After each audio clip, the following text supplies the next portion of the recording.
Análise de uma política educativa. De Einaut, L. 1980. Educação, dos fins aos objetivos. Coimbra, Livraria Almedina, pp. 1971. 1. O papel de uma política educativa, o seu lugar e a sua clarificação. 1. Sua função. Os responsáveis por uma educação, quando se debruçam sobre o sentido da sua ação, são levados a por questões tais como as seguintes: o bem da sociedade ou da comunidade prevalece sobre o bem dos indivíduos? É a educação destinada a todos? Será a mesma para todos? Ou, se não, qual será o critério da diferenciação?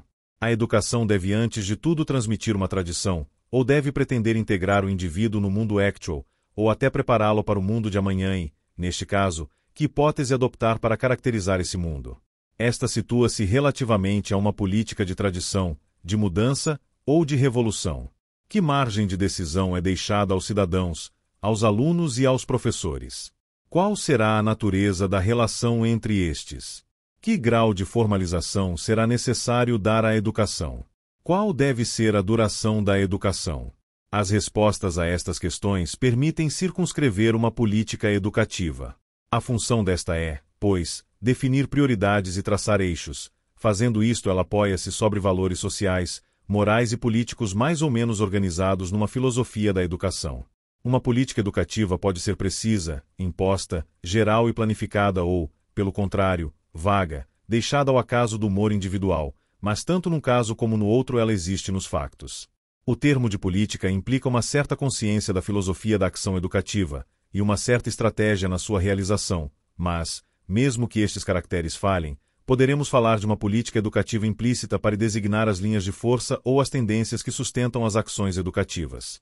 Uma política educativa não nasce do nada, ela inscreve-se no quadro mais largo de uma filosofia da educação e é o resultado de múltiplas influências provenientes dos sistemas sociais que agem sobre o sistema educativo e que eles mesmos estão sob a influência do contexto filosófico, ético, religioso e histórico, do quadro geográfico e físico, assim como do contexto sociocultural. Por outro lado, uma vez realizada, nos factos, a política educativa terá geralmente uma repercussão sobre o conjunto dos quadros e sistemas que a determinaram. Podemos figurar estas relações no seguinte esquema. Observe o esquema na tela.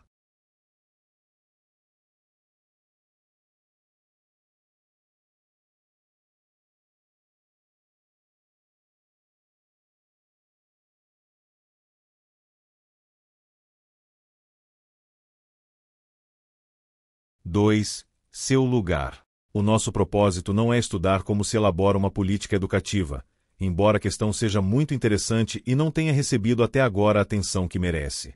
Não iremos, pois, mais longe na procura das determinantes da educação, e consideraremos a política educativa como nosso ponto de partida. Isto será para nós um facto e a nossa preocupação será responder à seguinte questão: sendo tal política educativa, escolhida por nós, que nós queremos promover ou que nos impõem, como clarificá-la e caracterizá-la com vista a determinar os objetivos pedagógicos coerentes com essa política. O modelo de elaboração dos objetivos que aqui apresentamos diferencia-se, pois, do de Tyler, 1950, no sentido em que não tentamos determinar as fontes dos objetivos gerais, mas antes nos colocamos num ponto de vista mais operatório, partindo da política educativa. Esta, quer seja implícita quer explícita, é determinada pelas características sociais, políticas, morais e filosóficas dos grupos e das pessoas que nelas são responsáveis. A filosofia da educação intervém assim, desde o ponto de partida, enquanto parte significativa de um quadro mais largo que é o de uma concepção da sociedade, da vida e da organização social. Esta maneira de ver aproxima-se da de Godlad, 1966, citado por Lantieri, 1975, que crê que os valores e as posições filosóficas estão na origem de um currículo e determinam toda a sua concepção. A posição que adoptamos é também coerente com a de Lawton, 1975, que considera que a elaboração de um currículo deve começar por uma tomada de posição sobre as questões filosóficas relativas aos fins da educação, e sobre as questões sociológicas relativas ao tipo de sociedade na qual nos encontramos ou que queremos promover. A nossa abordagem distingue-se da de Lawton pelo facto de tentarmos libertar mais os valores, embora a função deste seja evidente na concepção deste autor. A principal diferença reside antes no facto de que Lawton recomenda um processo que implica tomadas de posição da parte dos que constroem o currículo, enquanto que a nossa metodologia sugere, não uma tomada de posição, mas uma clarificação das posições e das opções fundamentais. Há aqui uma distinção essencial, porque esta maneira de aprender as coisas alarga a aplicação da metodologia a todos os casos em que não são as mesmas pessoas, os mesmos grupos ou as mesmas instituições que determinam a política educativa e que elaboram os curricula. Esta separação das funções não somente corresponde melhor à prática de muitos sistemas educativos, mas corresponde também melhor à divisão dos níveis nas organizações e harmoniza-se melhor com a separação desejável entre a política e a técnica. Sua clarificação. Weiss, 1973, considera como um caráter fundamental de um currículo aquilo a que ele chama sua transparência, quer dizer o grau de explicitação das suas relações. É esta precisamente também uma das nossas maiores preocupações e pensamos que o esforço neste sentido deve começar ao nível das finalidades da educação considerada. É essencial clarificar tanto quanto possível a política educativa de maneira a não trair as intenções. A elaboração dos programas e dos curricula deve efetuar-se segundo uma abordagem que harmonize as intenções expressas na política educativa e os objetivos realmente perseguidos ao nível da aula. Isto não significa necessariamente que um agente de ensino esteja estritamente ligado a uma política educativa que lhe é imposta ou sugerida, mas que os seus desvios em relação a esta sejam conscientes e intencionais. Por outro lado, a clarificação da política educativa deve permitir avaliar os resultados do ensino em relação às intenções, na medida em que os objetivos operacionais são reflexo destes, o que é tanto menos difícil de avaliar quanto melhor clarificada for a política educativa. A análise de uma política educativa deve efetuar-se em dois níveis. Ao nível das intenções declaradas que se podem encontrar em textos e análises de documentos oficiais, de discursos políticos ou de ensaios. Ao nível da realidade que podemos conhecer pela análise das decisões e a observação dos factos. A extração das intenções, dos textos que as contêm, pode fazer-se com a ajuda das técnicas de análise de conteúdos, de maneira a obter uma síntese das intenções tão objetiva e tão válida quanto possível. Em certos casos, os textos podem ser bastante claros para que o recurso a estas técnicas seja indispensável. A política educativa realmente seguida pode ser posta em evidência pela análise das leis, regulamentos e decisões, da mesma maneira que por certos indicadores tais como a presença de exames de seleção, a repartição das diferentes classes socioeconômicas nos diferentes níveis de ensino, a taxa de analfabetismo dos homens e das mulheres, a estrutura da administração da educação, a atribuição dos orçamentos, o conteúdo dos programas, o tipo de regime político e as estruturas de participação no poder. É preciso notar finalmente que num sistema educativo complexo pode haver, ao lado da política global, uma política particular segundo os níveis ou segundo o destino do ensino. 3.2 Análise das opções fundamentais. 1. Focalização da educação. Uma primeira questão fundamental que se põe a quem reflita sobre a educação é a seguinte: a educação é antes de tudo um meio de formar indivíduos ou de construir uma sociedade. Noutros termos, o bem dos indivíduos deve prevalecer sobre o bem do grupo enquanto tal, ou o que deve ser é o inverso disto. Chamaremos focalização da educação a esta prioridade que ela deve, em caso de oposição, conceder ao indivíduo ou à sociedade, e nestes termos falaremos de educação focalizada para o indivíduo, para a sociedade ou em equilíbrio social. Poder-se-iam designar as duas localizações extremas pelos termos de sociocrática e de individualista e a posição intermediária pela de humanista. Neste último caso reconhecem-se as necessidades sociais, mas concede-se todavia ao homem, e não ao indivíduo enquanto tal, uma prioridade sobre a sociedade. A escolha necessária entre o indivíduo e a sociedade não é somente uma questão de política educativa, é uma posição política, mais ainda, é a expressão de duas filosofias, duas concepções gerais do homem, duas mundividências que se defrontam, como diz muito bem M. Duverger, 1965, na sua análise dos regimes políticos e que prossegue deste modo. A doutrina comunitária parte de um postulado de base, muitas vezes, aliás, não formulado e por vezes inconsciente. Os indivíduos não são senão os elementos componentes dos grupos sociais, grupos esses que constituem os únicos seres verdadeiros, entidades distintas. Para esta doutrina, o organismo social é comparável ao corpo humano. As células que formam este podem viver, em rigor, separados dele, como provaram as experiências de laboratório, mas esta vida é anormal, excepcional. Para a doutrina individualista, a sociedade tem uma realidade secundária, uma existência subordinada. Cada homem, cada indivíduo constitui, pelo contrário, uma entidade fundamental, uma realidade primordial. Sem dúvida que o homem é um animal social, um ser incapaz de se bastar a si mesmo isoladamente. A vida comunitária é, pois, uma necessidade, muitas vezes mesmo uma feliz necessidade. As sociedades conservam os valores civilizadores repartindo as vantagens entre os seus membros. Mas o indivíduo permanece o fim último ao qual tudo deve estar subordinado. O papel dos grupos sociais é somente assegurar a cada homem possibilidades de vida e de desenvolvimento em conformidade com a sua própria natureza. O mais célebre defensor da posição sociocrática é sem dúvida Durkheim, 1906, que considera que o tipo de homem que a educação deve formar é o que a sociedade impõe e que a economia desta exige. A sociedade é uma coisa boa, desejável para o indivíduo que não pode existir fora dela, que não pode negá-la sem se negar. Danton, ao afirmar que as crianças pertencem à república antes de pertencerem aos pais, exprimia a posição sociocrática de uma maneira muito radical. Makarenko, 1938, ilustra também a focalização social extrema. Os membros isolados da coletividade não se consideram como embriões de personalidades futuras. Devemos naturalmente adoptar os seus pontos de vista e considerá-los como cidadãos munidos de todos os direitos. Enquanto cidadãos, eles têm o direito de participar no esforço social na medida das suas forças.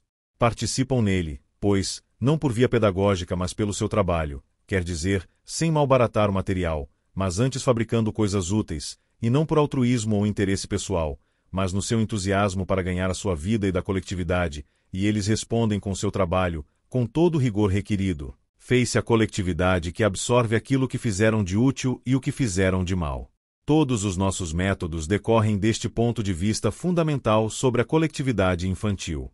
Fornecemos a coletividade composta pelas crianças e pelos adolescentes, a escola, a universidade operária, a oficina, os engenheiros, o plano financeiro da empresa, o salário, as responsabilidades, o trabalho e o direito às responsabilidades, o que quer dizer que lhe damos uma disciplina. Na posição oposta, a focalização da educação sobre o indivíduo pode ser ilustrada por esta afirmação de Hubert, 1959. A educação tem por fim conduzir o homem da sua natureza à sua essência ideal, ajudá-lo a libertar-se da primeira, mas também a utilizá-la e a modelá-la com vista a permitir-lhe ser ele próprio, senhor do seu corpo, obreiro do seu saber, legislador dos seus actos e, sobretudo, criador de si mesmo como membro consciente da sociedade. Kant, 1803, exprimiu também uma posição individualista muito nítida.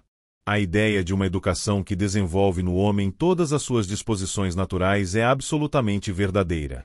O excesso na concepção individualista pode arrastar a inadaptação do homem e das suas aptidões no mundo em que forçosamente está inserido, produz a revolta isolada, que é preciso não confundir com a revolução, o desemprego dos jovens e a desagregação social. O excesso na concepção social corre o risco de conduzir ao doutrinamento, à educação estereotipada e ao pensamento dependente dos modelos admitidos. Tanto num caso como no outro, o resultado é a infelicidade do indivíduo e a construção de uma sociedade desumana, o que leva muitos educadores a preferir uma solução intermediária que poderemos qualificar de humanista. V.I.G. de Lantieri, 1975, precisando a sua posição fez-se as finalidades essenciais da educação, exprimem de maneira clara e concisa esta posição, mas existindo a sociedade para o homem, e não o inverso, este guarda prioridade. Esta prioridade encontra o seu limite na prioridade dos outros. Os autores citam então a Carta da Escola Pluralista que propõe realizar em cada circunstância a síntese dos interesses de todos na aceitação das inevitáveis coações de toda a vida coletiva. Era já o ideal de Rousseau porque, como diz tão bem Gal, 1966, Emílio está destinado a ser bom cidadão, bom pai de família, bom trabalhador. O seu fim está tanto na sociedade como em si o mesmo. Uma declaração de princípio do Grupo Francês de Educação Nova, GFEM, precisa também a concepção humanista. A posição do GFEN é clara sobre este ponto. Não pode haver, para ele, educação nova sem uma referência a uma sociedade democrática na qual o indivíduo não é um ser anônimo, mas uma pessoa aberta e capaz de agir sobre as decisões gerais a tomar, seja sobre o plano da vida da cidade, seja sobre o da vida nacional. Não pode haver educação nova sem a procura de um equilíbrio entre as exigências sociais e os direitos do indivíduo, sem que o indivíduo e o grupo estejam ao serviço um do outro. Finalmente, a estes dois polos da ação educativa que são o indivíduo e a sociedade, poderíamos juntar um terceiro eixo que acaba de aparecer e que é a espécie. Com efeito, desenvolve-se uma educação centrada sobre os problemas das relações do homem com o ambiente e inspirada por uma filosofia biológica. A posição desta educação para a sobrevivência foi explicitada por Scheine, 1970, e merece ser mencionada por causa do número crescente e considerável de estudos consagrados à educação e ambiente. Erzberg, 1968, considera que a educação tem sempre uma focalização social, e que está orientada pela classe dominante. Todo o Estado tende a utilizar o ensino como elemento essencial de um projeto político geral.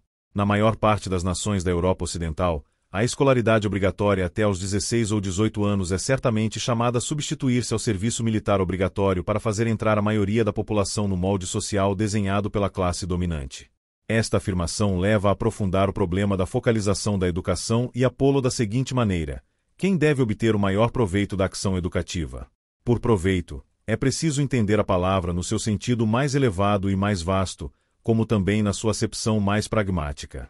A resposta poderá ser a espécie, a sociedade ou a comunidade no seu conjunto. Grupos particulares na sociedade. O indivíduo que recebe a educação. Por grupo particular é preciso entender uma classe social mais que outra, um grupo local, um grupo de pressão, um grupo político, um grupo privado, uma empresa, por exemplo. Zero regresso a uma focalização da educação sobre a realidade imediata e tangível de uma comunidade local é uma ideia que se manifesta cada vez mais e que se traduz pela importância particular que se concede, em certos países, à educação rural, pela criação de escolas baseadas sobre culturas locais ou ainda por ações educativas específicas baseadas sobre a comunidade local, tais como os EPA na Grã-Bretanha, que são zonas de prioridade educativa, Educational Priority Areas. Zero protagonista da ZEPA, Midwinter, disse a propósito, 1972, que na ZEPA, a necessidade fundamental diz respeito à regeneração comunal e ao desaparecimento das doenças sociais que atormentam os habitantes. 2. A orientação da educação. Uma opção fundamental da política educativa é relativa ao horizonte que o educador visa ou, em termos mais precisos, a escolha entre o passado, o presente e o futuro no que diz respeito à pessoa que se educa e à sociedade que se quer construir. Quando se trata do futuro, é preciso ainda saber se visa um modelo preciso ou, pelo contrário, se não se concebe outra hipótese de sociedade futura para além da imagem que uma visão prospectiva e extrapolada pode dar. Podem-se, pois, distinguir 4 orientações possíveis: o passado e a tradição, o presente, um futuro não especificado, embora baseado numa hipótese de sociedade, um futuro especificado por um modelo definido de sociedade. Contrariamente ao que se poderia pensar na primeira abordagem, estas 4 orientações não são mutuamente exclusivas porque um aspecto da educação pode ser orientado para o passado enquanto que outro é dirigido para o presente ou para o futuro. É assim que certos países africanos tentam construir uma educação afetiva e estética baseada na tradição e nos valores da sua herança cultural, ao mesmo tempo que se esforçam por promover uma educação cognitiva assente sobre o desenvolvimento, quer dizer, orientada para um futuro definido por um modelo econômico, capitalista ou socialista segundo a orientação política do país. Esta bipolaridade da educação é muito evidente em muitos países em vias de desenvolvimento, mas existe também numa certa medida na maior parte dos sistemas educativos, e o problema da orientação da educação é a maior parte das vezes um problema mais de prioridade do que de escolha exclusiva. Numa ordem de ideias próxima, Skilbeck, 1975, considera que, face a mudança exterior, a escola pode adoptar 4 estratégias: seguir o costume, preservar o melhor, ignorar a mudança e olhar para o futuro. A primeira estratégia conduz a reivindicar o ajustamento e a pertinência do currículo ao mundo tal como ele é. A segunda é um conservantismo seletivo que implique critérios de escolha consciente. A terceira não é uma estratégia propriamente falando, mas uma atitude mais ou menos consciente de conservantismo, e a quarta implica que a escola fixe a si mesma objetivos claros, antecipando os efeitos futuros da sua ação actual. Mialaret, 1966, exprime bem a necessidade de uma visão prospectiva para uma educação orientada para o futuro. A educação nova deve voltar-se para o futuro e adoptar uma atitude prospectiva, a fim de definir tão bem quanto possível esse futuro para o qual ela deve preparar as crianças de hoje. GFR1, 1968, fornece-nos um exemplo de análise de uma visão prospectiva que constitui uma hipótese de sociedade. É difícil de imaginar o que será o mundo do ano 2000. Podemos, no entanto, admitir que certas tendências que atualmente se manifestam persistirão ou se acentuarão. A intensificação das permutas internacionais no que concerne a todas as formas de atividade humana. A mobilidade social e profissional. O advento de uma cultura audiovisual. O alargamento imprevisível das informações disponíveis. A participação crescente nos lazeres e nas necessidades culturais. As transformações aceleradas do ambiente e dos modos de vida. A era das estruturas em movimento. Em consequência, a educação tornar-se-á a função social primordial e será caracterizada por o prolongamento generalizado dos estudos. A impossibilidade de aquisições definitivas durante o período escolar, donde a necessidade de desenvolver e renovar as aquisições durante toda a vida. A articulação estreita do ensino com as fontes exteriores de informação. O lugar privilegiado que será o das línguas e das técnicas próprias para facilitar as comunicações entre os indivíduos e entre os grupos. Mas o que parece o mais provável é que as mudanças de toda a natureza irão, acelerando-se, aumentando sempre mais a incerteza do futuro. Na vida profissional, na vida social, na vida familiar, cada um deverá fazer face a situações imprevisíveis, resolver problemas sempre novos, mudar periodicamente os seus métodos de trabalho e os seus modos de vida.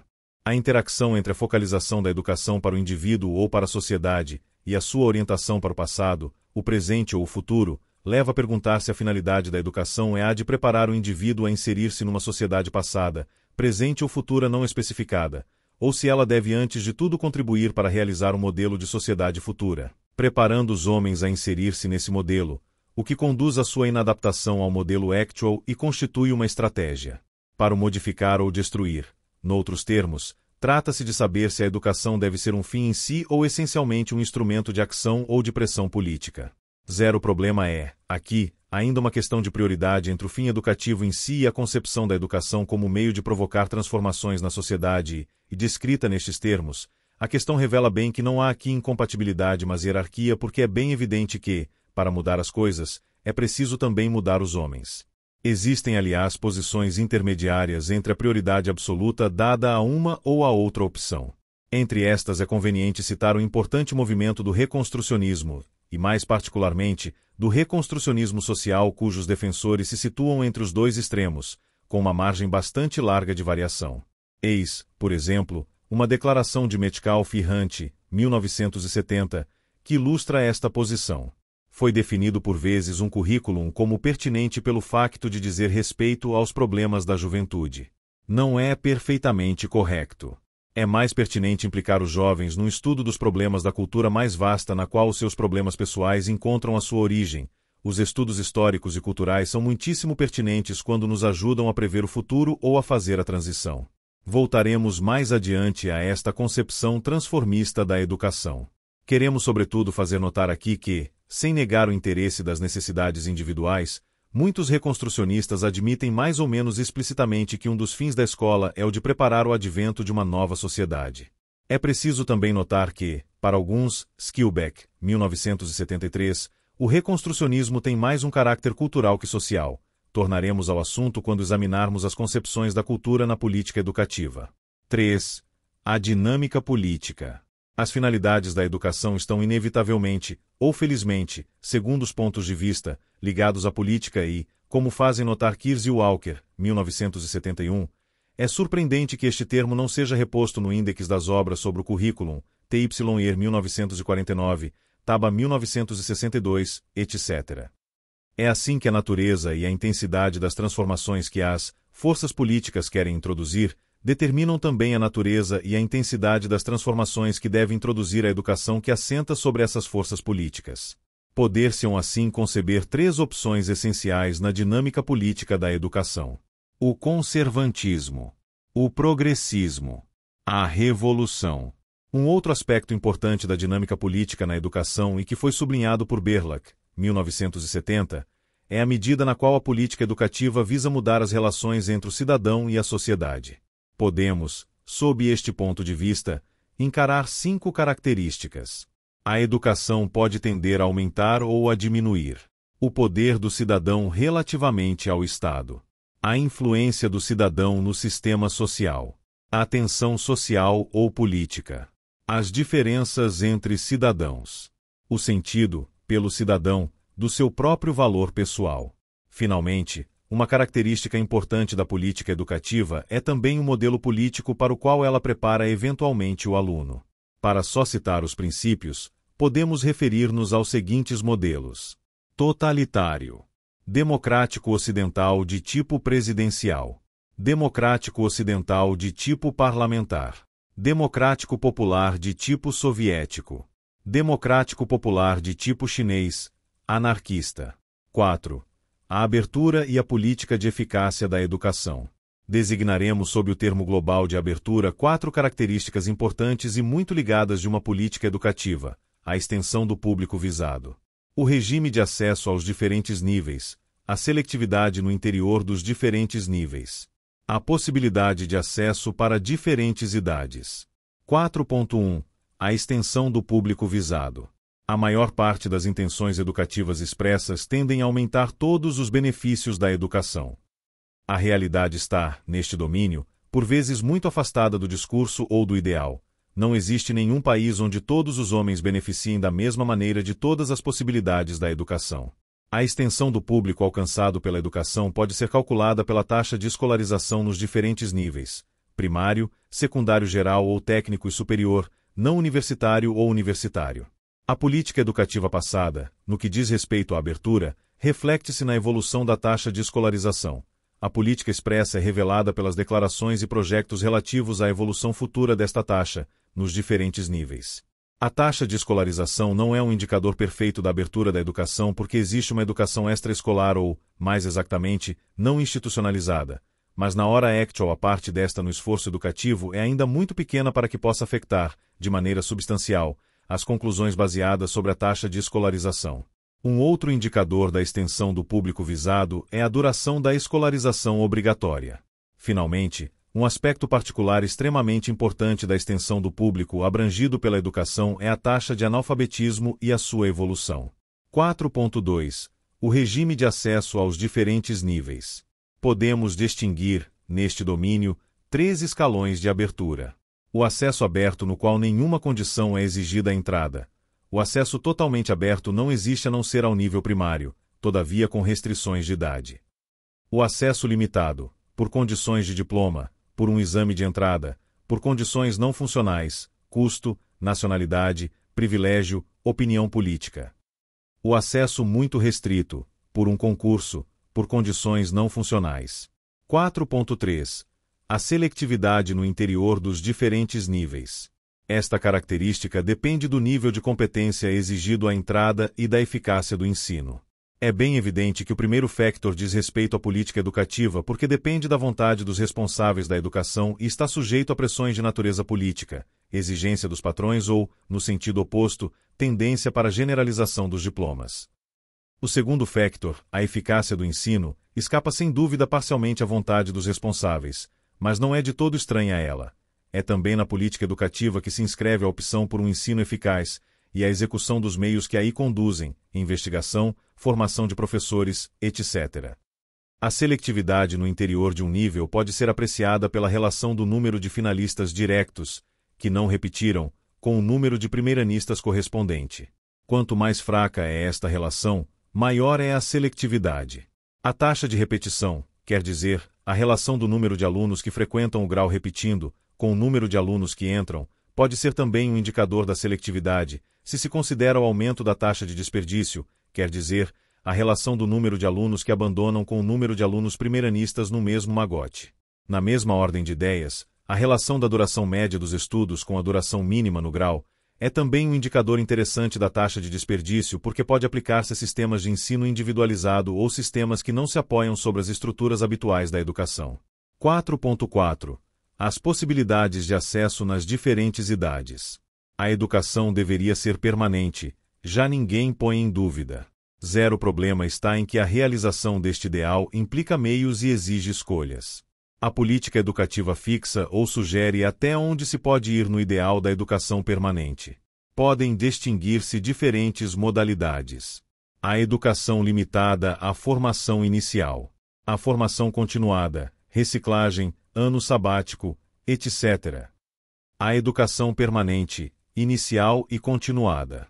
A educação reencontrada, ação do tipo universidade de segunda oportunidade, alfabetização dos adultos, educação para a terceira idade, etc. 5. A homogeneidade da educação. Esta característica da política educativa justifica em que medida a educação é a mesma para todos. Pode ser concebida sob dois aspectos intimamente ligados: a questão da estratificação ou da compartimentação da educação, o problema do currículo comum ou diversificado. 5.1. A estratificação da educação. Uma questão importante é saber se a política visa ou não dividir a educação em fileiras mais ou menos intencionalmente reservadas a diferentes categorias de população. Poderemos notar desde logo que a educação é quase sempre estratificada segundo a idade. Ela pode sê-lo também segundo o sexo. Assim é somente com Fenelon nos fins do século XVII que se começa a conceber a educação das meninas. A estratificação social da educação é também uma sua característica importante. No passado, essa estratificação era desejada e a intenção claramente declarada. Hoje, a escola aristocrática tende a desaparecer e a esconder-se por trás de um certo pudor social dos governantes, mas não deixa ainda de ser verdadeiro, em quase todo lado, que aqueles que saem das escolas superiores são em maioria descendentes dos estratos mais favorecidos da população. É indispensável, quando se analisar uma política educativa, avaliar o vigor e a sinceridade das intenções dos responsáveis da educação no combate contra este estado de coisas. Poder-se-ia assim falar de uma política educativa igualitária, democrática, aristocrática, segundo o grau de igualdade de oportunidades dado aos diferentes estratos sociais da população. Um outro factor de estratificação na educação é a aptidão. Alguns poderão pensar que se trata de um factor natural contra o qual não se pode grande coisa. Outros acreditarão, pelo contrário, que se deve perguntar se é mais justo favorecer e recompensar alguém por causa do seu QI elevado do que por causa do rendimento elevado do seu pai. Lawton, 1975. Naquilo que nos diz respeito, a questão está em saber se nas suas intenções ou na realidade a política educativa quer reforçar a seleção pela aptidão, manter a seleção pela aptidão, compensar a seleção pela aptidão. Condorcet tomava já sobre este problema uma posição clara. Finalmente, a instrução bem dirigida corrige a desigualdade natural das faculdades, em lugar de a fortificar, como as boas leis evitam a desigualdade natural dos meios de subsistência. A questão reaparece em parte para saber se quer selecionar mais que orientar, orientar e selecionar, orientar mais que selecionar. Põe também o problema da individualização. Em que medida a educação visada terá em conta diferenças individuais para compensar ou acentuar as desigualdades de partida? A educação pode também ser estratificada por privilégios. A adesão a um partido político ou a atividade no seio deste. A pertença a uma classe ou casta social. A adesão a uma religião ou a uma filosofia. Existem, com efeito, países onde a atividade no partido e as atitudes políticas intervêm com uma parte importante na ascensão dos alunos aos diferentes níveis escolares, e há ainda países onde a pertença a uma religião é uma condição indispensável para receber uma educação. A compartimentação da educação opera-se também segundo uma dimensão geográfica. Em todos os países a educação tem um caráter nacional mais ou menos acentuado e cada nação tem a sua própria política educativa e os seus próprios programas. É este um facto bem conhecido e bem estabelecido, o que não implica todavia que seja esta a única maneira possível de conceber a educação. Existem, aliás, sob o impulso da Unesco, por exemplo, programas e ações regionais, quer dizer, na terminologia deste organismo, que interessam a diferentes países de uma mesma região do mundo. Sob o impulso da OUA desenvolveu-se uma política educativa africana com muito grandes variações internas, bem entendido, mas também com bastantes traços comuns. Para que o conceito não seja vazio de sentido e para que esta política se distinga das políticas de outras regiões do mundo por características próprias. Inversamente, apareceram na Grã-Bretanha, por exemplo, políticas educativas orientadas para as necessidades locais. São as Community Schools desenvolvidas sob a direção de Midwinter, em Liverpool. Finalmente, existem ainda muitos países onde os contrastes geográficos impõem uma estratificação da educação. Um esquimó do Alasca tem muito menos hipóteses de terminar a universidade que um habitante de Chicago. 5.2. A homogeneidade do currículo. Uma questão importante vizinha destas que acabamos de evocar é a de saber se o currículo deve ser o mesmo para todos ou se, pelo contrário, deve ser diversificado segundo a aptidão. Em todos os sistemas educativos, o currículo das classes de idade superior é diversificado porque a quantidade das necessidades sociais e a variedade dos talentos e dos interesses individuais que se manifesta sobretudo a partir da adolescência, impõem uma diversificação dos estudos. O problema resume-se, pois, a perguntar: até que idade é preciso propor a todos um currículo comum, no interior do qual os alunos poderiam, aliás, operar escolhas? Lawton, 1975, insiste no facto de que um currículo comum não é um sistema para fazer chegar cada um ao mesmo nível de conhecimento, mas é um meio de abrir o conhecimento e a experiência a todos os alunos, qualquer que possa ser a sua capacidade. Nesta ordem de ideias, pode pensar-se também na opção que consiste em considerar que existe um mínimo de base que todos os alunos devem dominar, e matérias complementares eventualmente optativas para os melhor dotados, ou os mais motivados. Esta atitude explicitada por White, 1973, como política de determinação de um currículo, é muitas vezes implícita mas efetiva ao nível da classe, sob o efeito do realismo do professor, ou talvez, de uma regulação das suas ambições. 6. A justificação da ação educativa. A política educativa e o currículo podem encontrar uma justificação em razões de duas ordens: filosóficas por um lado, pragmáticas por outro. As razões filosóficas, religiosas, culturais ou políticas podem ter três fontes de justificação: a concepção do homem, a concepção da sociedade, a concepção da cultura. As razões pragmáticas podem ser de diferentes espécies, das quais as principais são a necessidade, em particular a necessidade econômica e a necessidade social. A procura, seja dos educados ou dos seus pais, seja dos empresários. A necessidade prática e, em particular, a preparação para um emprego ou uma profissão, ou até a satisfação das necessidades individuais elementares, saúde, sobrevivência, vida prática e a necessidade de ascensão social ou cultural. A política educativa definiu prioridades nestas justificações e perguntar-se-á desde logo se a pressão das razões filosóficas é mais forte que a pressão das razões pragmáticas. Foi o que aconteceu na Revolução Cultural Chinesa, do mesmo modo que na educação francesa do século XVII e do começo do século XVIII, onde, apesar da necessidade econômica e social que a indústria nascente criava, se limitaram, no secundário, a uma concepção literária da formação. Foi preciso esperar por Diderot para reclamar a prioridade à formação em ciências aplicadas, e é somente no fim do século XVIII que, sob o impulso de Lacanau, foram criadas as escolas centrais que visavam a satisfação desta necessidade. Pode-se ainda perguntar quais são, entre as justificações filosóficas, as mais fortes. Reencontramos então o problema da prioridade do homem, ou da sociedade, que já anteriormente evocamos, e o do academismo e do funcionalismo que opõe a prioridade do saber, sendo a disciplina um valor dominante à do poder, sendo o saber um valor subordinado à ação ou à interação.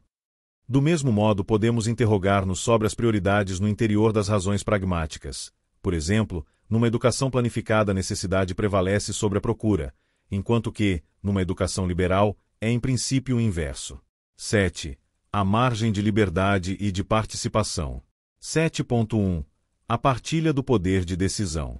O problema está em caracterizar o grau de liberdade de participação ou de responsabilidade das diferentes pessoas interessadas pela ação educativa nos aspectos essenciais desta.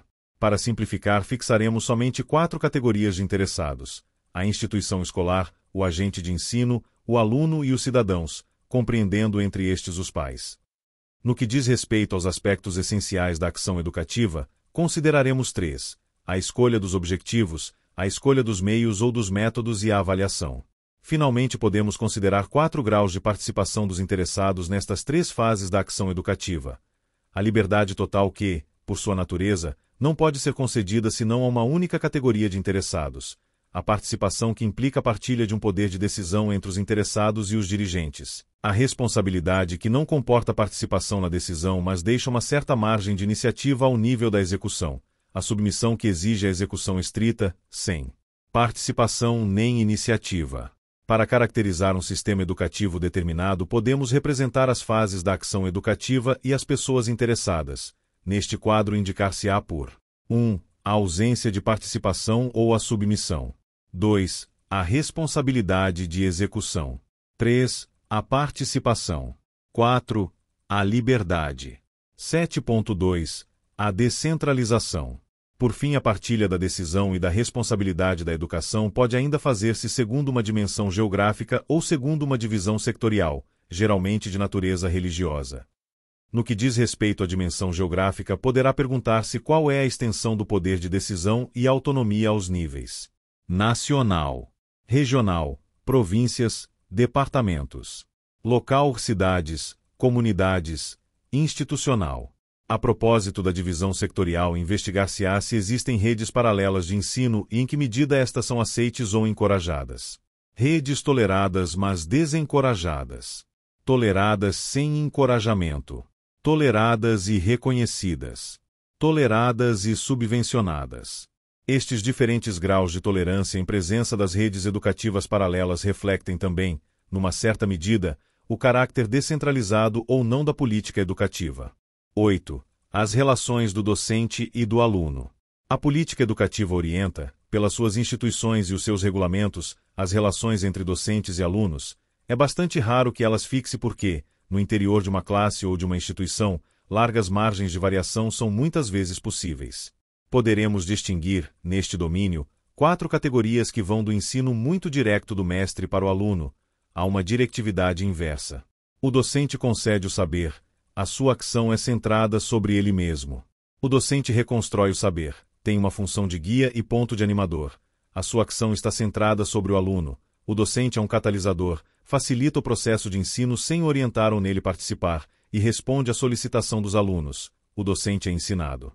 Para situar os dois extremos das relações entre mestre e aluno, podemos referir-nos a P.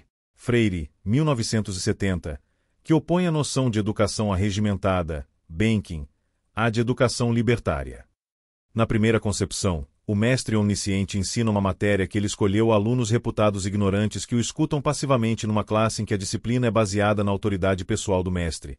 Na segunda maneira de ver, a educação é baseada sobre a resolução da contradição mestre-aluno de tal maneira que cada um seja ao mesmo tempo docente e aluno. Põe os problemas sem propor qualquer solução definitiva, respeita a individualidade e preconiza o diálogo, obriga os homens a perceber, de maneira crítica, como existem no mundo com o qual e no qual eles se encontram.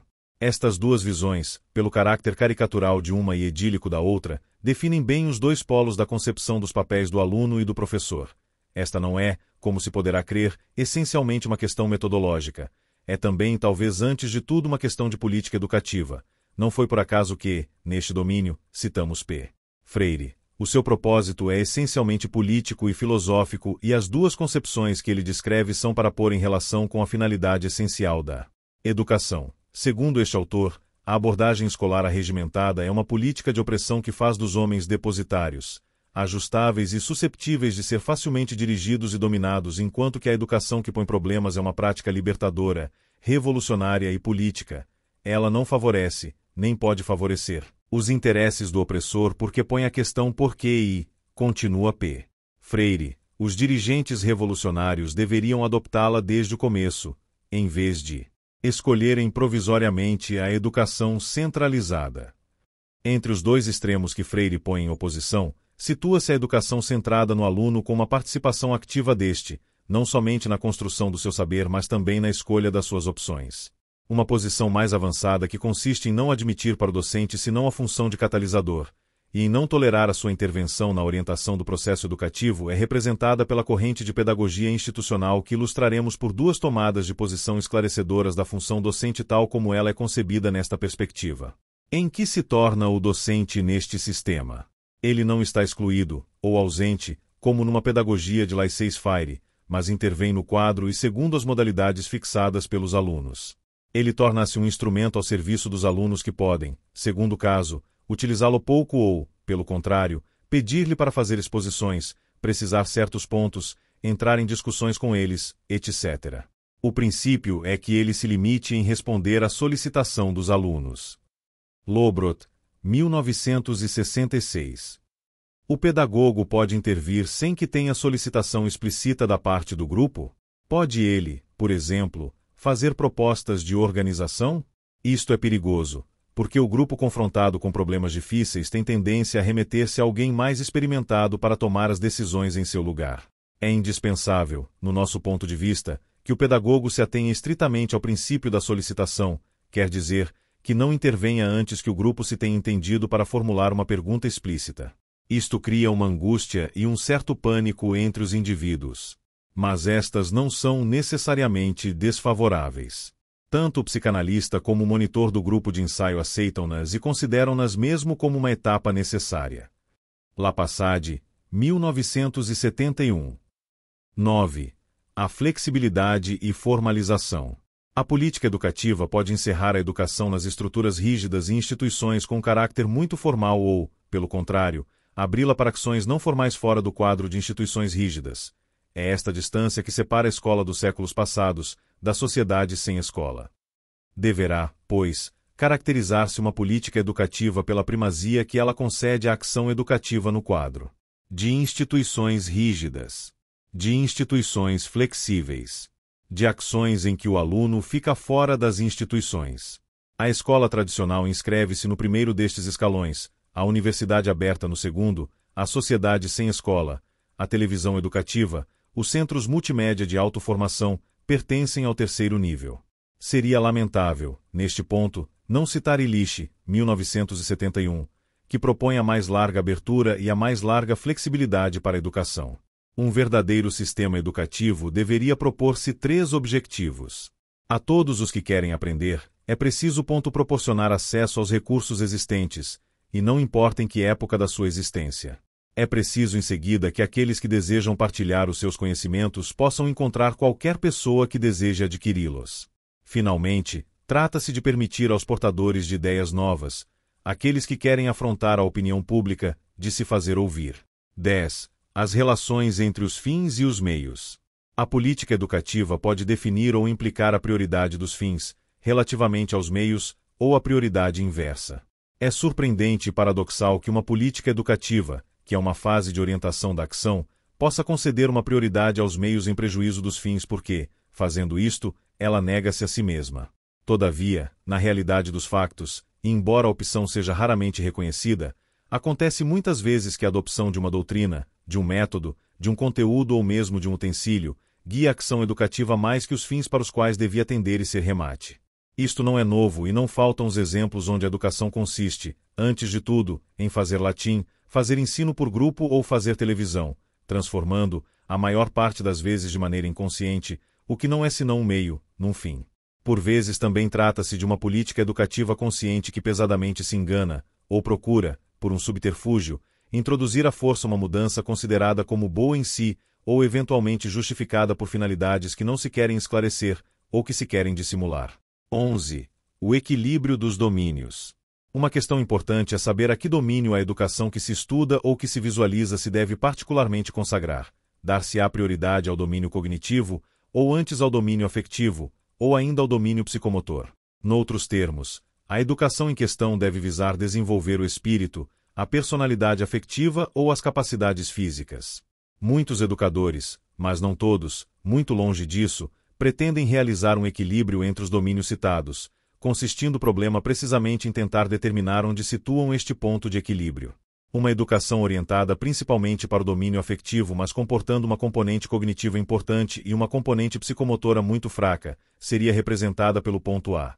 Uma educação que negligenciasse quase totalmente o domínio cognitivo, mas que fosse centrada nos domínios afetivo e psicomotor, de igual importância, seria representada pelo ponto B. A educação militar é um exemplo. Finalmente, uma educação em que os 3 domínios tivessem uma importância igual seria representada pelo ponto C. Muitos autores defenderam posições extremas. Citar os principais seria refazer uma história da educação.